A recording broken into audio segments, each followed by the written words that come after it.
পুরো পৃথিবী জুড়ে চলছে তৃতীয় বিশ্বযুদ্ধ। আমাদের হাতে এসেছে এ বিশ্বযুদ্ধের গুরুত্বপূর্ণ সব আপডেট সংবাদের শিরোনাম। শুরুতেই থাকছে ইরানের যে 6 শর্ত না মানলে খুলছে না হরমুজ প্রণালী। এবারে জানিয়ে দিব নেটো জোটের ঐক্য পরীক্ষা করতে সীমিত হামলার ছক পুতিনের, মার্কিন গোয়েন্দা তথ্য। এদিকে ইরানের বিরুদ্ধে যুদ্ধ চালানোর মতো পর্যাপ্ত গোলাবারুদ আছে যুক্তরাষ্ট্রের, বলছে পেন্টাগন। সব শেষে জানিয়ে দিব সিরীয় বাহিনীর উপরে হামলা, সেনা নিহত। এতক্ষণ শুনছিলেন হাতে থাকা আপডেট সংবাদের শিরোনাম, এবারে বিস্তারিত। তবে তার আগে অনুরোধ রইল ভিডিওটিতে একটি লাইক এবং কমেন্ট করে জানিয়ে দিন ভিডিও সম্পর্কে আপনার মূল্যবান মতামত। আরও জানিয়ে দিন ভিডিওটি কোথা থেকে দেখছেন বা কোন জেলা থেকে দেখছেন।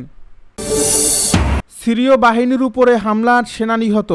সিরিয়ার পূর্বাঞ্চলীয় দেইর ইজ-জোর প্রদেশে অজ্ঞাত হামলাকারীদের হামলায় দেশটির এক সেনা নিহত এবং আরও 2 জন আহত হয়েছেন। শনিবার সিরিয়ার প্রতিরক্ষা মন্ত্রণালয় এ তথ্য জানিয়েছে। মন্ত্রণালয়ের মিডিয়া ও যোগাযোগ অধিদপ্তর সিরিয়ার রাষ্ট্রীয় বার্তা সংস্থা সানাকে জানায়, দেইর ইজ-জোর শহরের পূর্বে জাদিদ বাকারা এলাকায় সেনাদের উপর হামলার ঘটনা ঘটে। প্রতিরক্ষা মন্ত্রণালয় এই হামলার বিস্তারিত পরিস্থিতি বা এর পেছনে কারা রয়েছে তা জানায়নি। এখন পর্যন্ত কোনো গোষ্ঠীও এই হামলার দায় স্বীকার করেনি।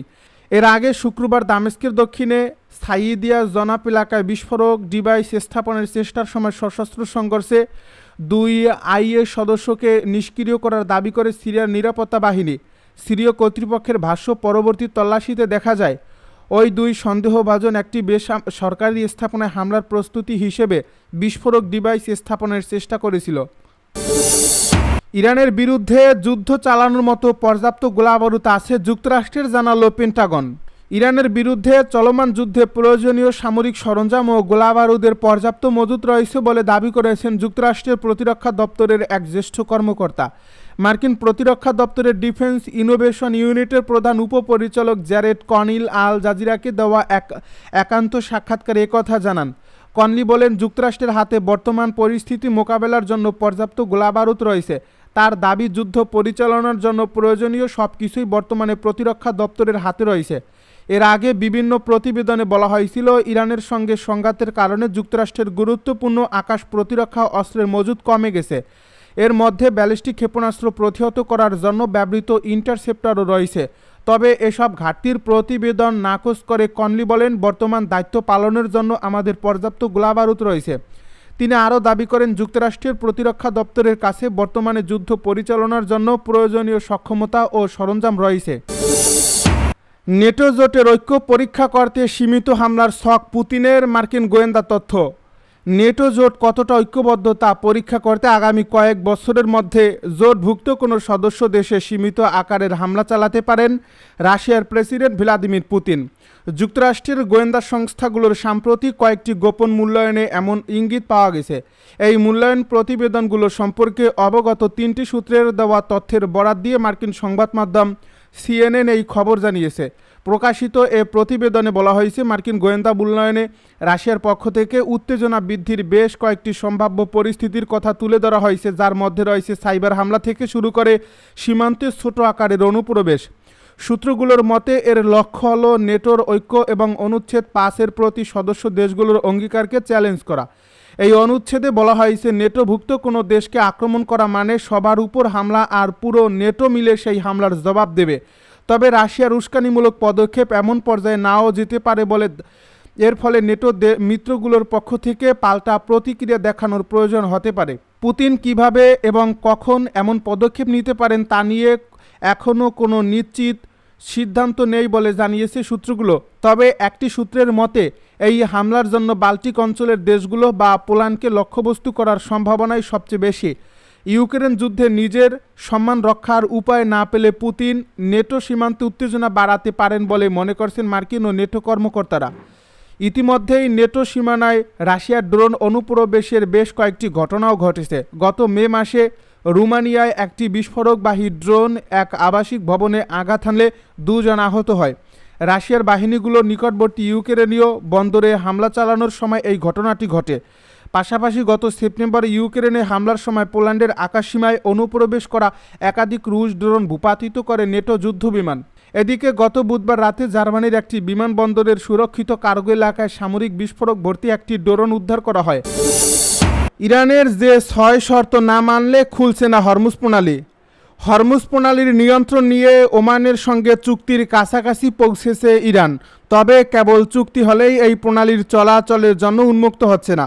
হরমুজ প্রণালী পুনরায় চালু করতে অবরোধ প্রত্যাহার, যুদ্ধের ক্ষতিপূরণ সহ যুক্তরাষ্ট্রের জন্য 6টি শর্ত দিয়েছে ইরান। যে 6 শর্তের ব্যাপারে ইরানের অনড় অবস্থানের কথা জানিয়ে দেশটির সুপ্রিম ন্যাশনাল সিকিউরিটি কাউন্সিলের সচিব মোহাম্মদ বাঘের জোলগাধর বলেছেন, যে কোনো পরিস্থিতিতে ইরান এই দাবিগুলো থেকে পিছু পা হবে না। তাসনিম নিউজ জানিয়েছে, ইরানের ইসলামিক রেভলিউশনারি গার্ড কর্পসের মুখপাত্র সারদার মোহবি বলেছেন, হরমুজ প্রণালী খুলে দেওয়ার সঙ্গে ওমানের চলমান আলোচনার কোনো সম্পর্ক নেই। এটি নির্ভর করছে নির্দিষ্ট প্রক্রিয়া ও ইরানের শর্তের উপর।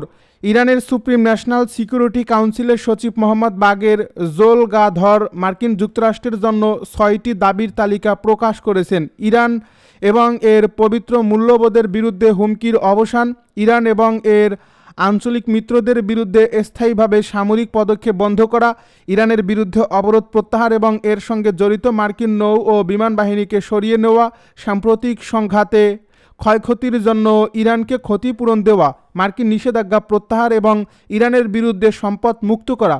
মুহাম্মদ বাঘের জোলগাধর বলেন, ইরানের সুপ্রিম ন্যাশনাল সিকিউরিটি কাউন্সিল যুদ্ধ বা আলোচনা যে কোনো পরিস্থিতিতেই এই দাবিগুলো থেকে পিছু পা হবে না। কয়েক সপ্তাহের মধ্যে ন্যাটোভুক্ত দেশে হামলা চালাতে পারে রাশিয়া, মার্কিন গোয়েন্দা সতর্কবার্তা। যুক্তরাষ্ট্রের গোয়েন্দারা সতর্ক করে বলেছেন, পশ্চিমা সামরিক জোট ন্যাটোর দৃঢ় সংকল্প পরীক্ষা করতে আগামী কয়েক সপ্তাহের মধ্যেই জোটটির কোনো সদস্য দেশে হামলা চালাতে পারে রাশিয়া।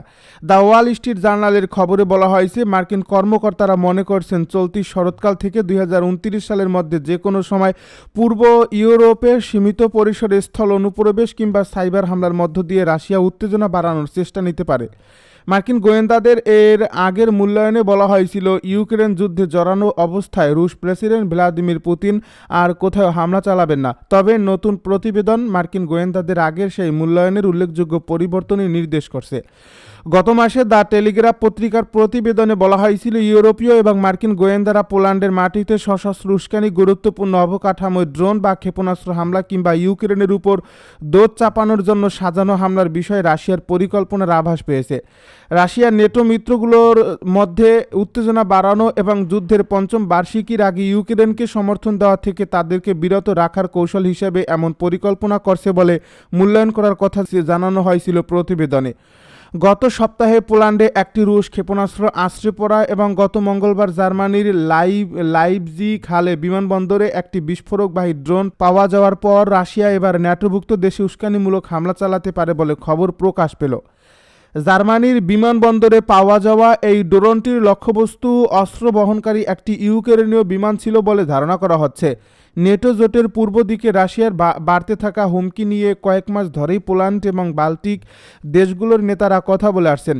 বৃহস্পতিবার লিথুনিয়ার প্রতিরক্ষা মন্ত্রী রবার্টাস কাউনাস সতর্ক করে বলেন, রাশিয়া বাল্টিক দেশগুলোতে হামলা চালানোর জন্য ইউক্রেনের তৈরি ড্রোন ব্যবহারের পরিকল্পনা করছে। তিনি বলেন, ইউরোপকে বিভক্তি সৃষ্টি করতে এবং ইউক্রেনকে ইউরোপের দেওয়া সমর্থন দুর্বল করার চেষ্টায় রাশিয়া এই সাজানো হামলা চালাতে পারে। বৃহস্পতিবার দিন শেষে যুক্তরাজ্যের প্রতিরক্ষা মন্ত্রী ওয়েস স্ট্রিটিং সতর্ক করে বলেছিলেন, যুক্তরাজ্যের বিরুদ্ধে রাশিয়ার উস্কানির যে খবর পাওয়া যাচ্ছে তা বড় কোনো বিপদের সামান্য একটি অংশ মাত্র।